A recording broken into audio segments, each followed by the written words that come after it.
together as one and played defense against the Latin Kings. This is mainly because their rulebook did not permit them to go on offense. As you would expect, this put them at a major disadvantage. Well, this dynamic lasted for a couple of years until one SD member had enough. Let me introduce you to a young man named Aggie Villalobos, also known as Big Aggie. Unlike the mostly original SD rulebook, that's some gangsta ass shit though, you feel me? Like, you can't front, that's some gangsta ass shit. Slowly but surely, Aggie was able to recruit new SD members around his block who were willing to play ball. Essentially, what up, YouTube? And of course, shout out to the lad. You clicked the title, you read the page, so I'm gonna just get to the point. Shout out Swamp Stories.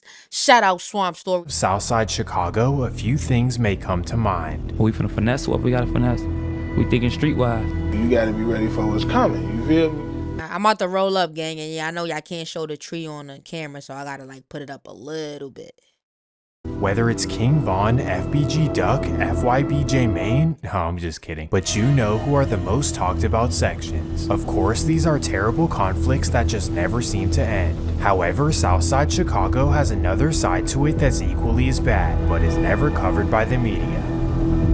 A side that even the guys I mentioned would get goosebumps if they heard the name. This is the real Southside Chicago. But before we get into it, let me run the intro.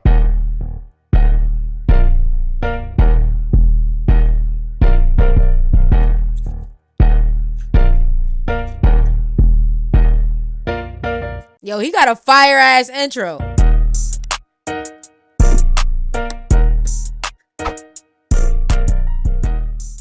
The story begins in the 1940s, a very important time in American history. After the Great Depression, thousands of Eastern European families flooded to Chicago to work in manufacturing. The vast majority settled along the south branch of the Chicago River, from Pilsen down to Little Village. By 1948, Pilsen was a nearly 100% Polish and Slavic neighborhood. But then in the 1950s, many Hispanic families began moving in. Because humans are stubborn and multiculturalism was a foreign concept, the local families were not too thrilled. Many Eastern Europeans began moving out to suburbs like Cicero and Oak Park, while the Mexican families moved in. Tensions in the area were high, and the Polish teenagers decided to get together and form an alliance that they thought was necessary. So in 1959, about 12 Polish teenagers got together and created the Satan Disciples, also known as SDs.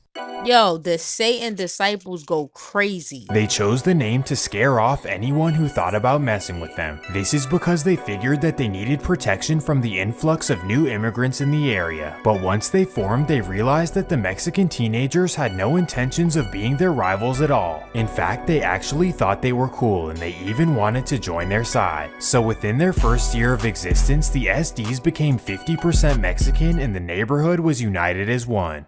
This is when the SDs laid out their mission and rulebook for all members. Their number one rule was obviously no snitching, but who cares? But their second rule was one that's very— I'm weak at the who cares about snitching. Yo, let me tell you something. Y'all better stop having that mentality. Some motherfuckers care.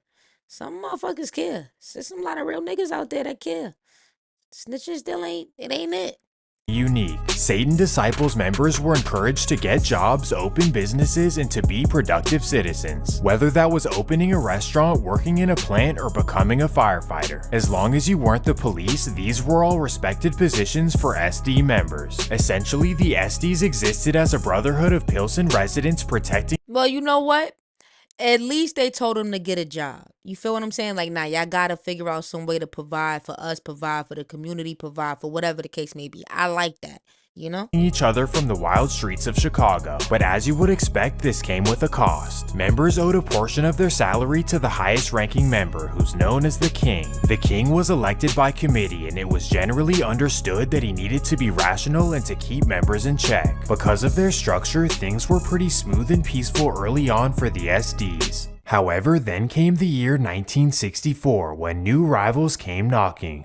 Across the train tracks from Pilsen was territory of the infamous Latin Kings. Unlike the SDs, the Kings were on offense, always trying to take over new territory. They'd come to a neighborhood, try to recruit their young members, and if that didn't work, they'd resort to violence. Well, in Yo, that's some New York shit. No funny. Like, you don't know what our style is. New York niggas the wildest, for real. 64 is when the Kings had their eyes Shout out Chicago. set on Pilsen, so they began sending members into SD territory, hoping to recruit them to the other side.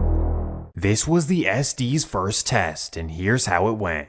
The Satan disciples got together as one and played defense against the Latin Kings. This is mainly because their rulebook did not permit them to go on offense. As you would expect, this put them at a major disadvantage. Well, this dynamic lasted for a couple of years until one SD member had enough. Let me introduce you to a young man named Aggie Villalobos, also known as Big Aggie. Unlike the mostly passive and low-key SD members, Big Aggie was ultra-aggressive and sometimes violent. Aggie figured that at this rate the SDs would be completely taken over and something needed to change. So he decided to start going on offense by himself in the middle of King's territory. After doing this, he even set up his own SD block on 24th and Washtenaw, right in front of his mother's house. This was a bold move and really contradicted the original SD rulebook. That's some gangsta ass shit though. You feel me? Like, you can't front. That's some gangsta ass shit. Slowly but surely, Aggie was able to recruit new SD members around his block who were willing to play ball. Essentially, he took the Latin King strategy and used it in their own territory. Aggie inspired a new Satan Disciples era, and it definitely paid off.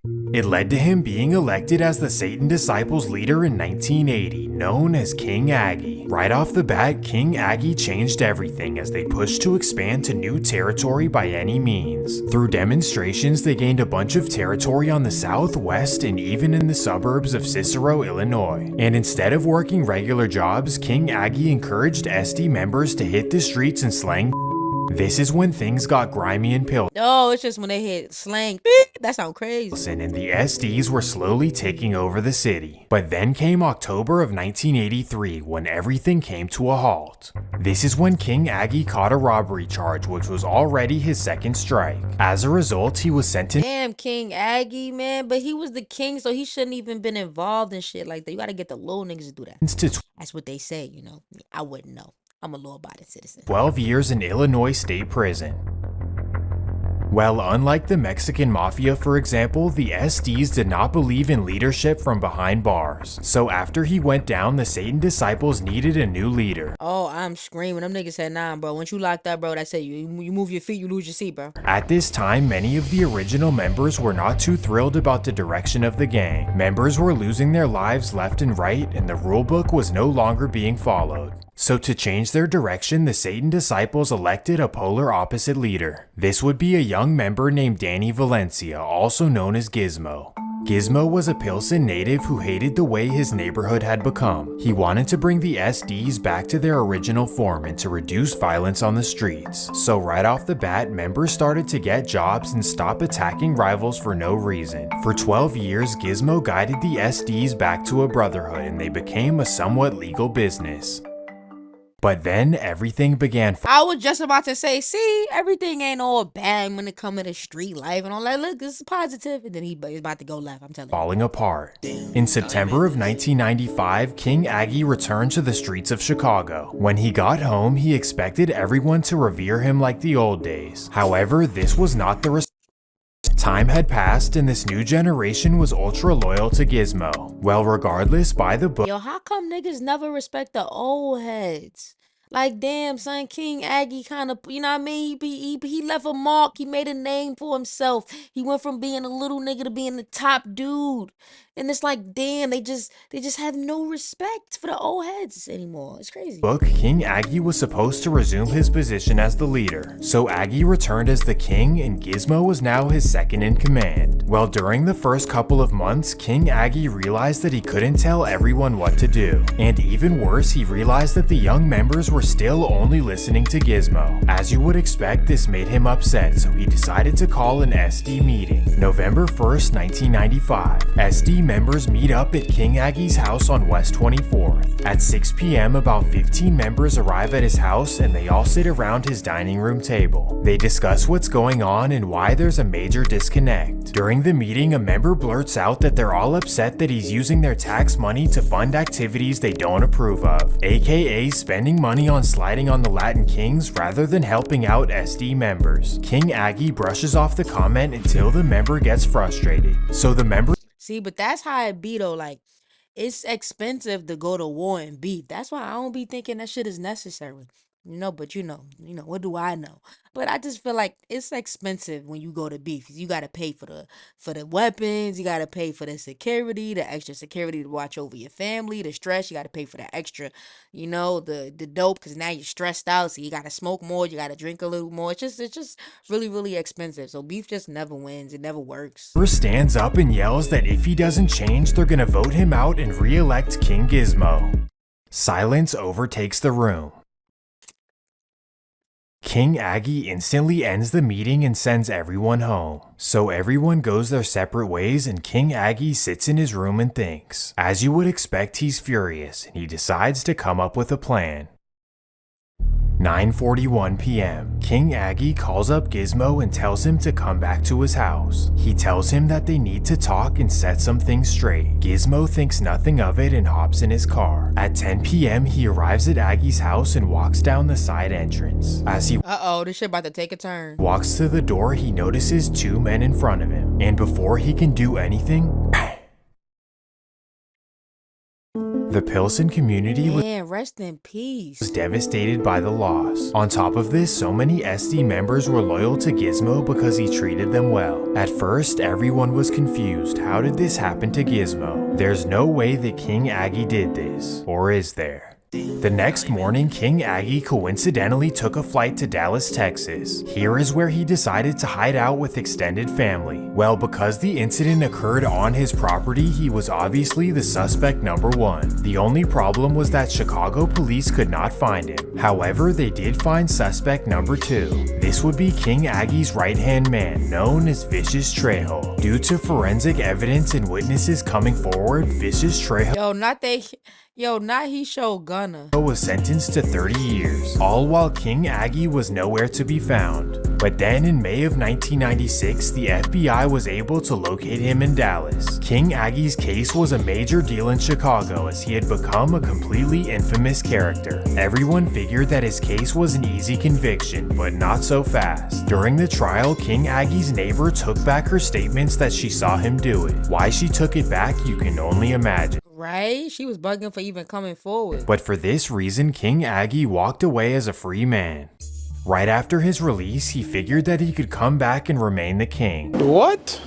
Bro has zero self-awareness whatsoever. But yeah, as soon as he got back, he quickly realized that everyone wanted him gone. From what we know, King Aggie was never seen again in Chicago. Well, after the passing of Gizmo, everything fell apart for the SDs. All structure went out of the window, members started doing whatever they wanted, and even became each other's biggest rivals.